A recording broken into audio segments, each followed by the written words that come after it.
Welcome everyone to my channel. For those who are new, my name is Monica. I am a tarot reader and astrologer based in Cairns, Australia. Today I'm tackling a bit of a tricky topic, which is what happens when you are wrong in a tarot reading. And I think that this is something that all tarot readers have to understand and grapple with at some point or other in their reading career. I would like to quote a really good answer given by Theresa Reed. She wrote an article in The Magician, which is a publication here in Australia. It is published by the Tarot Guild of Australia. And her article is titled 8 Hard Truths About Being a Tarot Reader. I will put a link to this article in the description box below so you can have a look at the article. I highly recommend the whole article. It is brilliantly written and very succinct. It's not very lengthy, but it gets to the core of the main issues about working as a tarot reader. And very early on, Theresa tackles this particular tricky subject of being wrong in a reading. And I would like to quote what she wrote in this article. She wrote, "You will be wrong. You won't always get it right. You will misinterpret. This isn't a big deal. It keeps you humble." And I think straight away we can see perhaps a reason about being wrong sometimes in a reading is to keep you humble indeed. With tarot reading, there can come exceptional power. One of my favorite quotes about power is that power corrupts and absolute power corrupts absolutely. I'm not sure who came up with that, but it's brilliant. And I can see how that can take place in being a tarot reader, and that you have tremendous power, but that power should be there to uplift and empower the client rather than to disempower them. Now, I'm going to talk about a couple of examples where I was wrong and some of the reasons that I think that actually happened. One of those is when I was reading at a fair in the Whitsunday region. So it was a really busy day. I had quite a few clients. It was just a daily thing. So we went up there for the day. We set up the bus where I had my awning and did readings for the day. And at the end it came time to pack up, and for me the end of such a day, it's usually a bit of a relief. Like, obviously I'm happy that I get to practice my craft, but it's also for me exhausting. I find I get exceptionally exhausted at the end of reading for a dozen people or so. And so I was getting ready to pack up and I was looking forward to it, and then someone came and asked me for a reading. Now, my mindset had really already shifted from, the mindset of reading for the public to, whew, it's over, I can pack up, go home, enjoy a good dinner and so on. And I was a bit hesitant, but this person really, really wanted a reading. And I can't remember if it was one of the stall holders, perhaps someone who just couldn't get in throughout the day. And in the end, I gave in and I said, okay, We'll do a quick reading, or a reading at the end. And it just didn't work out. Okay, nothing made sense. I couldn't get any answers for this person. They couldn't really discern anything at all from what I was trying to interpret from the cards. And it became clear that it wasn't going anywhere, and she wasn't getting any benefit from this reading. And I said to her, look, I was just honest. I said, look, this isn't working out. Clearly, it's just not meant to be today.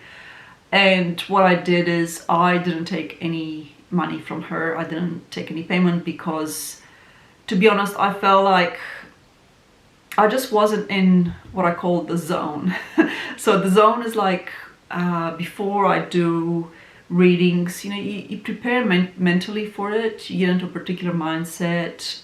You might do some meditation, connecting with spirit, connecting with your deities, spirit guides, whatever, and you just basically have that particular energy with you of support and connection to spirit. And I think the reason why that reading didn't work out is that I had disengaged from that mentally in some extent.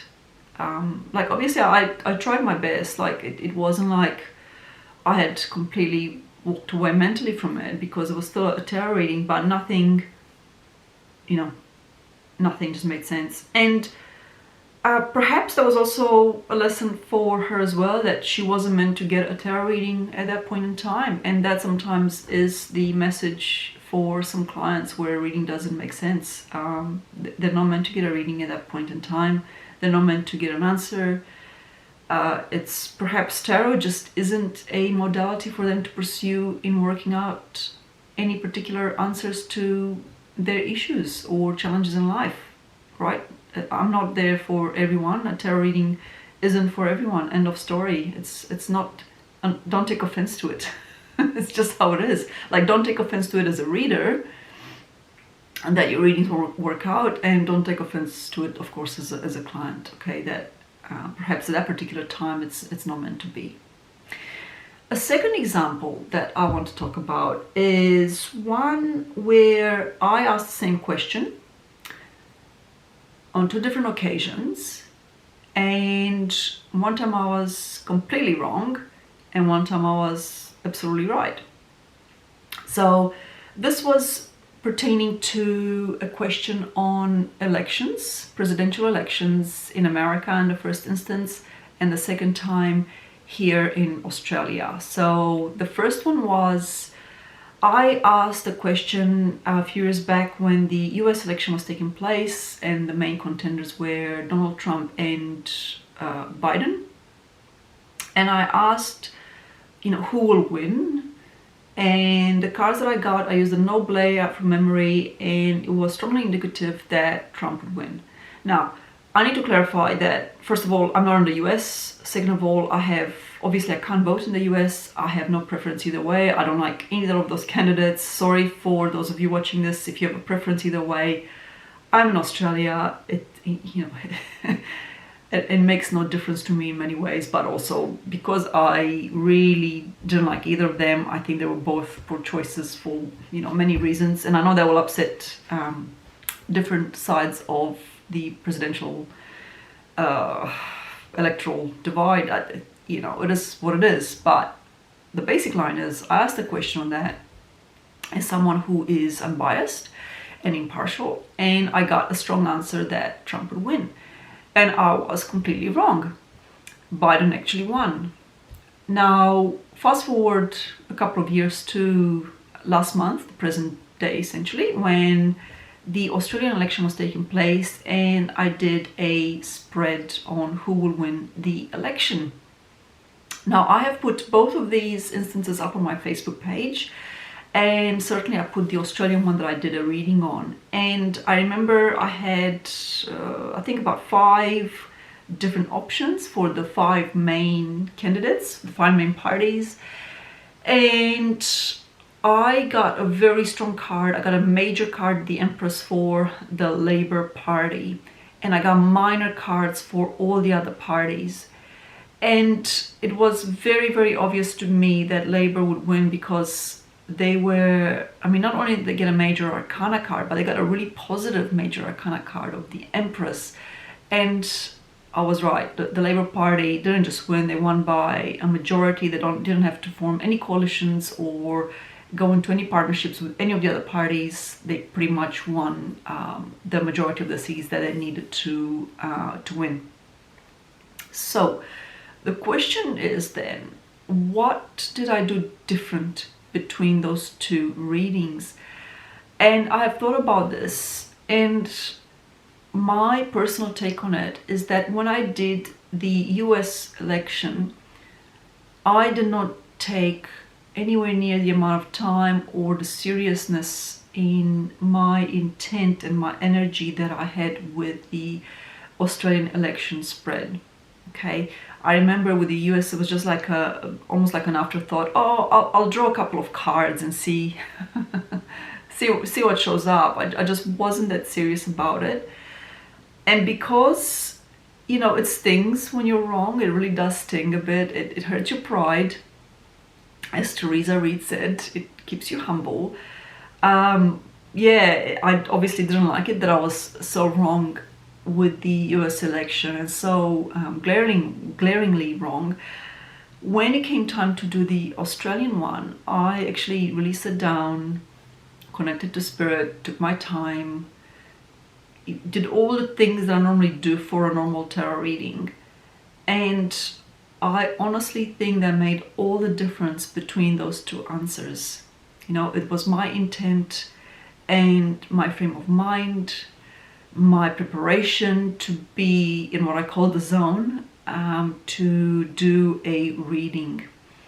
And if there's one thing that I want to really impress from these two examples, is to never ever underestimate or diminish preparation time prior to doing readings. You know, I'm sure there'll be some tarot readers out there who will go, oh, you know, I can read without doing any of that or whatever. But for me personally, maybe it's because I have a very busy mind. There's a constant chatter and I'm easily distracted. I think that meditation, breath work, connection to spirit, any of those sort of preparatory actions that help a tarot reading are really, really important. And to not just do it casually, to not do it as an afterthought, don't be superficial about it, basically. That's been my lesson, at least, in doing readings and in being wrong about readings. And of course, the frame of mind, like in my first example with the lady that came at the end of the day when I had already switched off, really, that's also really, really important. Some other reasons I have found is being ungrounded physically. I think, you know, it's a tricky balance between having a spiritual mind frame but also being grounded here on this earth. Grounding to me means adequate sleep. It means adequate food, the right kind of food. I'll say it straight away that for me, after a full day of readings, the first thing that I want to eat is a steak or some really heavy red meat, because nothing grounds like that. Like it's a really heavy, dense energy, and it really pulls me down to earth. I find after a day of readings, I start to sort of float off, you know, like a balloon, just like coming off the earth. And you know, I think so. Back to the topic at hand, basically having the right diet for me is really, really important.